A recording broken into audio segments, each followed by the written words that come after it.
nutrition basket survey on a monthly basis across 16 districts.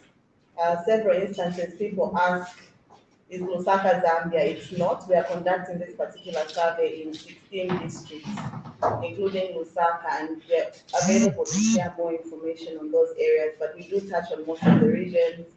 For instance, Olwezi, Kasama, Pika, Chinsali, Kawe, etc. So that information is available. And we are here today because we just conducted our survey for the month of November.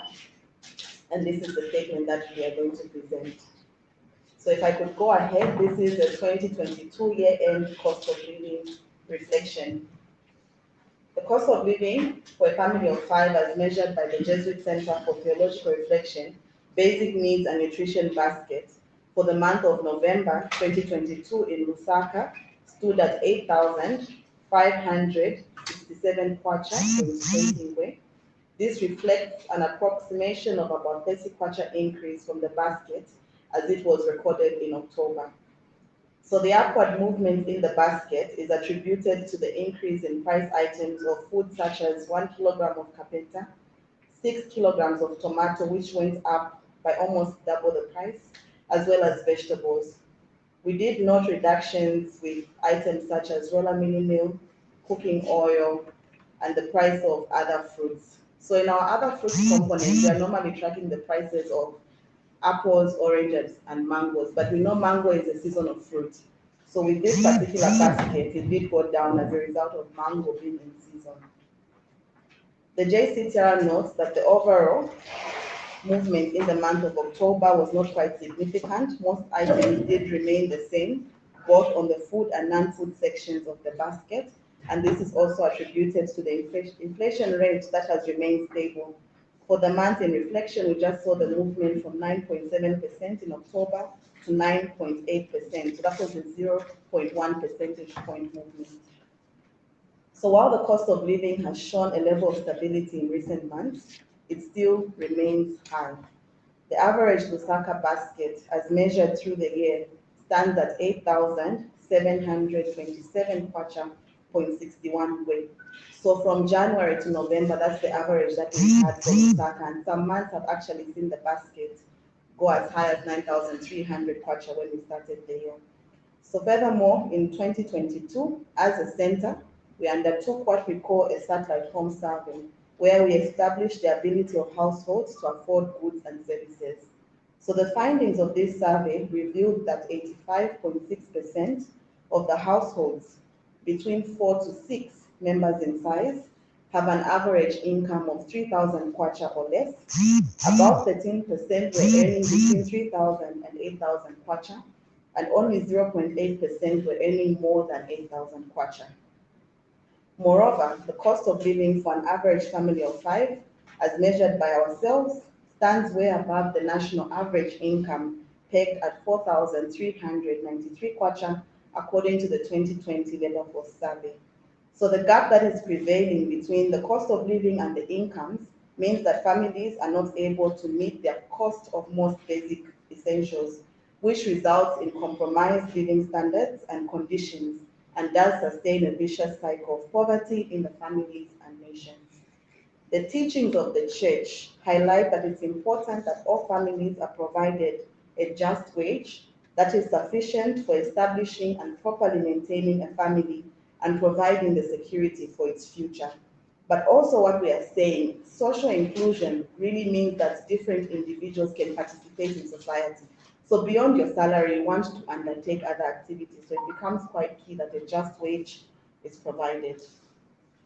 So through the year, we have recognized the importance of food items in influencing the cost of living and achieving nutritional outcomes, and thus advocate for increased support to the agricultural sector. It must be acknowledged that government has scaled up budget allocations to the Farmer Input Support Program that we all know is under revision, where we have seen 9.1 billion kwacha being allocated for the coming year. This is the highest since 2019.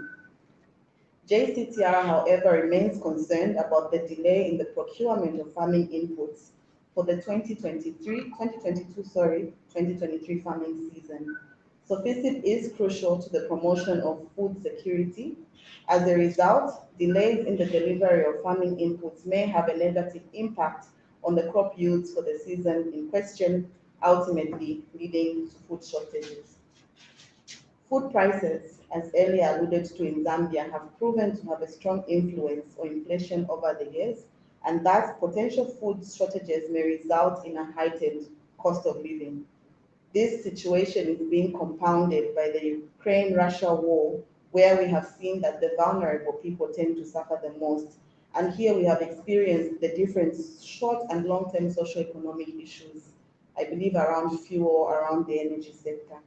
So agriculture, just to underscore this point, employs over 70% of the available labor force in Zambia and is the principal income earner for people living in rural areas.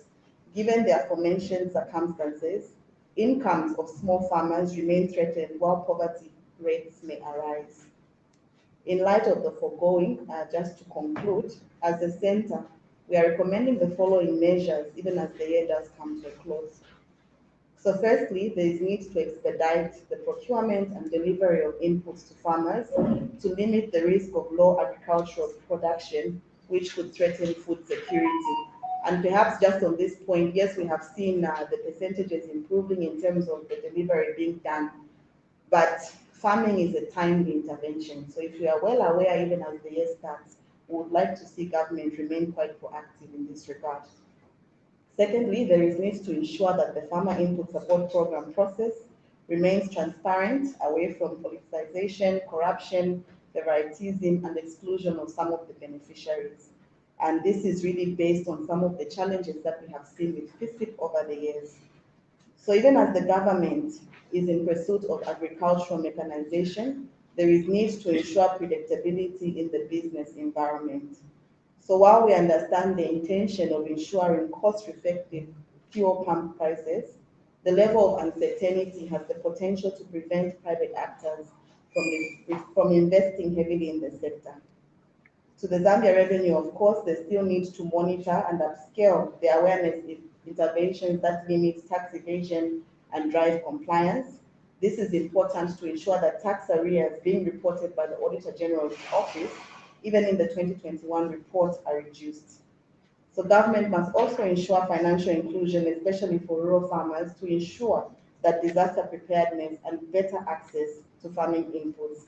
And lastly, there is really a great need to continue implementing the pro-poor policies to ensure that the most vulnerable Zambians are cushioned from a high cost of living.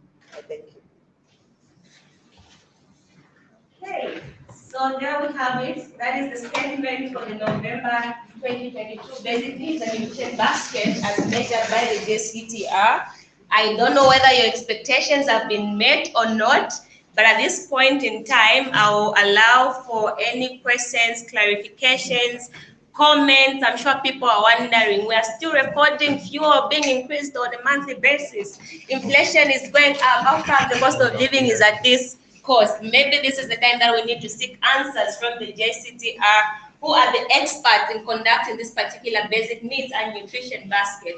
So at this point in time, I'll allow 3 questions to go on, then we'll have another round if at all we'll still have any people with questions, comments, or clarifications. By show of hands, questions, comments?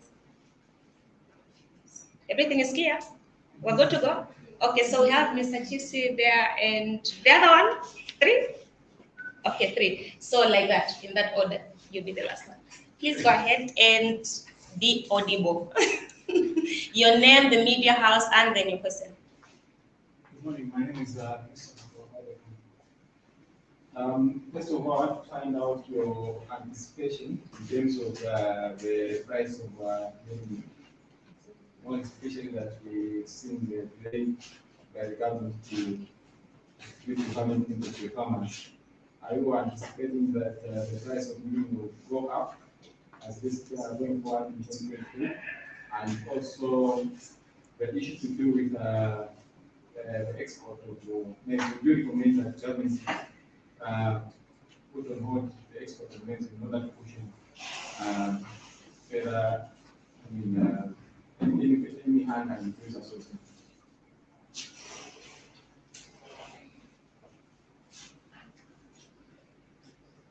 Good morning. I'm Jeff Elmore. I'm artist designer and former, and I contribute to Farmers Review Act. I just wanted to know, find out if you also looked at the rain pattern, which looks rather scanty. Don't you see it affecting the 2023 farming season? And also in the same vein, I just wanted to see if you have looked at the possibilities that may arise in terms of post-harvest losses.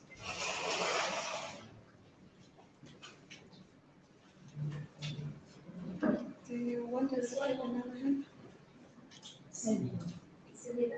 Okay, so we can hand it over to our people. You're okay with that? Yeah. Okay. So we have two questions. One has to do with the maize and the 250-day distribution.